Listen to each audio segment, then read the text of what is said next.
Mes salutations à tous et à toutes. Je parlerai d'un blogueur ici. Très grave, un espion, un escroc, un traître. Mais bien avant, on a tous suivi ici Moussa Dadis Camara, qui disait ceci. Si je serais candidat, pour le moment, je ne peux pas me déterminer parce que je suis entre le marteau et l'enclume.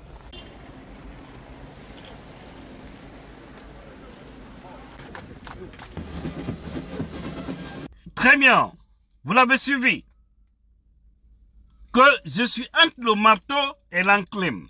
Il le disait hier, lorsqu'il avait pris le pouvoir. On se souvient, il avait tenu vraiment des bonnes promesses. Il est venu avec de très bonnes intentions. Et il faut savoir que si lui, Dadis, il a dirigé la Guinée à l'époque, c'est grâce à l'influence de Claude Puvis à l'époque. Souvenons-nous bien. Parce qu'on voudrait le mettre à l'écart.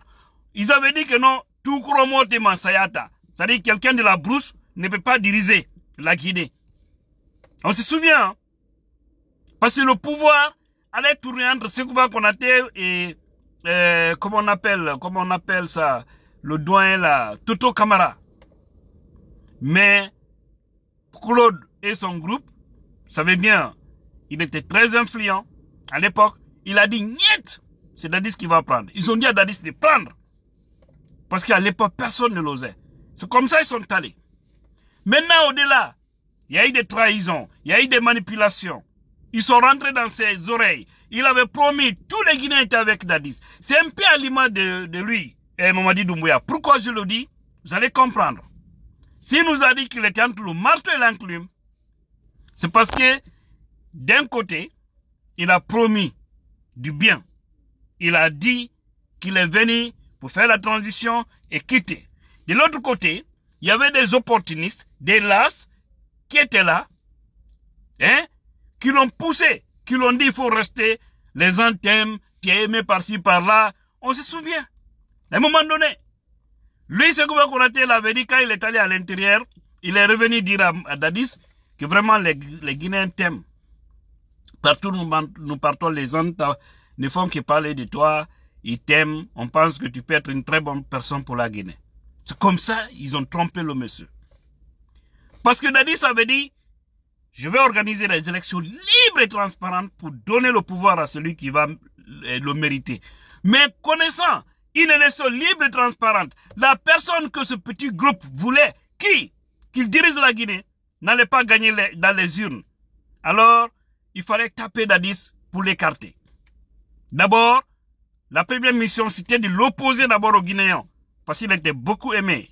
Souvenons-nous, Dadis So, tout le monde était content. Mais l'ont induit en erreur, il a suivi, il n'a pas réfléchi. À l'époque, je lui disais, moi, parce qu'ils intervenaient dans des émissions interactives à l'époque, et beaucoup de jeunes, on leur disait de faire beaucoup attention, d'éviter de soulever la main de Sékouba Konaté. Ça ne se fait pas. Il n'a qu'à penser à ce qui s'est passé du côté du Burkina. Blaise Compaoré et l'autre, Thomas Sankara. On se souvient de cette histoire. Voilà, Dadis n'a pas compris. Ils l'ont joué, ils l'ont écarté. Parce qu'il fallait passer vraiment par ça.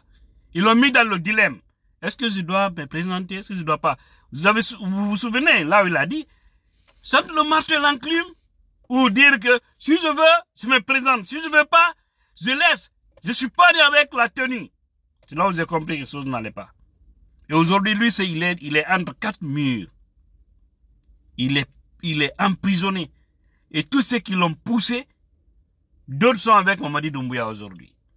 Et il y a un petit clan, je vous ai toujours dit ça, le petit clan ethno-stratégique de la Guinée là, qui veut toujours dire que non, le pouvoir entre la main d'une même famille, d'une même région, sont en train de compliquer la situation de Mamadi Doumbouya. Parce qu'aujourd'hui, lui aussi, il est entre le marteau et l'enclume. C'est à lui de prendre la bonne décision. Tu vas suivre tes parents, ils vont te pousser, ils vont t'induire en erreur.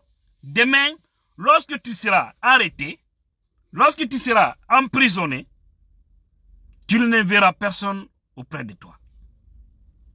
Ils vont tous te chercher. Et tu seras seul dans le casseau. Ou peut-être toi et certains de tes proches les plus influents. Parce qu'il serait très difficile ou incompréhensible demain qu'on nous dise que Mamadi Doumbouya est arrêté tout en épargnant Amara Kamara, Idi Amin, Bala Samoura. Il serait incompréhensible. Et aussi quelques ministres civils qu'on connaît qui sont en train de ruiner, de roncer, de détruire cette transition. À savoir les Morikonde, le ministre des Affaires étrangères, là, comment on appelle, Morisanda, le Soumangawa, les autres. Nous les connaissons. Donc soyez très prudents. Mamadi Doumbouya, nous partons vers la fin de la transition. Le 31 décembre, c'est une date qui sera vraiment décisive dans l'histoire de ce pays. 31 décembre 2024. Sois très prudent. Évite-toi des problèmes. Évite-toi des malheurs. Ne pense pas que tu es fort. Les hommes que tu as armés pour se retourner contre leurs citoyens ou penser qu'ils vont te protéger. L'ancien président Alpha Condé avait fait la même chose. Il t'a armé. Il a envoyé cette affaire de forces spéciales. Il a désarmé l'armée républicaine. Il a mis tout à ta disposition. Et c'est toi finalement qui lui a humilié devant le monde. Donc ne sois pas surpris. Les hommes que tu as armés, les hommes que tu as formés, les hommes que tu es en train de nourrir avec l'argent du peuple, tu achètes des villas par-ci par-là pour les donner, pour les maintenir, rassure-toi qu'ils te mettront au respect. Parce que nous allons arriver à un moment où la situation sera vraiment compliquée et il y aura des gens que Dieu va faire descendre. C'est-à-dire, il va mettre la pitié dans leur cœur pour leur dire non, ne protégez pas cet homme, libérez le peuple. C'est seulement que vous allez comprendre que un chef n'est pas fort, c'est le temps qui est fort. Prudence. Sors dans cette affaire marteau ou l'enclume. Toi aussi, Mamadi Doumbouya. Parce que tu sais, il y a un petit clan qui te dit, il can't blader, ni ka bladiwa. Il can't masaya blader. Si tu laisses le pouvoir va partir. Et quand le pouvoir quitte dans nos mains, nous allons encore mener des années sans le récupérer. On le sait. Parce que toute leur peur, je vous ai dit, tout tourne autour de ces loups. Je l'ai toujours dit. Depuis 2010 jusqu'à maintenant, 2008, 2009, tous les problèmes là, c'est autour de cet homme. Parce qu'ils ne veulent pas voir cet homme-là diriger le pays. Et pourtant, Dieu n'aime pas ce que vous êtes en train de faire. Les Guinéens ne peuvent pas aimer quelqu'un et puis vous dites que vous allez bloquer cette personne. Dieu vous bloquera vous-même. Parce que vous allez rester dans le pouvoir, vous allez rester à faire des choses, vous allez terminer dans l'humiliation, dans les problèmes. Il y a des gens, on ne les touche pas. Il y a des gens, on ne les humilie pas. C'est le mot dada. C'est le mot dada. On vous a toujours dit ça. C'est quelqu'un qu'il faut vraiment laisser pour que toi, tu puisses vraiment être sauvé.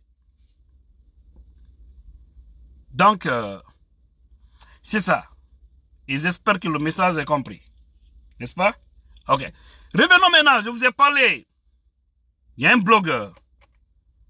C'est vraiment un traître. Je suis en train de travailler sur son dossier profondément. Et je suis en avance. C'est quelqu'un qui a livré beaucoup de gens. J'ai fini par le comprendre. Vous avez vu affaire de Sadibala. Vous avez vu affaire de Fonike Mengue et de Bilobala. Vous avez vu l'arrestation de Pivi là. Et c'est quelqu'un qui aime enregistrer les gens. Il a des audios des fois. Allah Akbar. Je ne vais pas rentrer dans tous les détails, mais je viendrai spécialement pour parler de ça. Seulement c'est pour vous dire que méfiez-vous. Il y a des gens, c'est des vrais commerçants sur les réseaux sociaux. Et c'est très grave. C'est ce que je déteste dans la vie. C'est-à-dire, tu profites de ton autorité, tu profites de ta visibilité pour faire du business inutile. Business de la malhonnêteté. C'est pas bien. C'est pas bien. C'est malhonnête. C'est injuste. C'est la trahison. Mais, je viendrai, Inch'Allah, en profondeur, dire son nom, le mettre sur la place publique. Et tout le monde va le voir et les gens vont comprendre qui il est. Parce que c'est un vrai traître. Que Dieu bénisse la Guinée, tous les Guinéens conscients.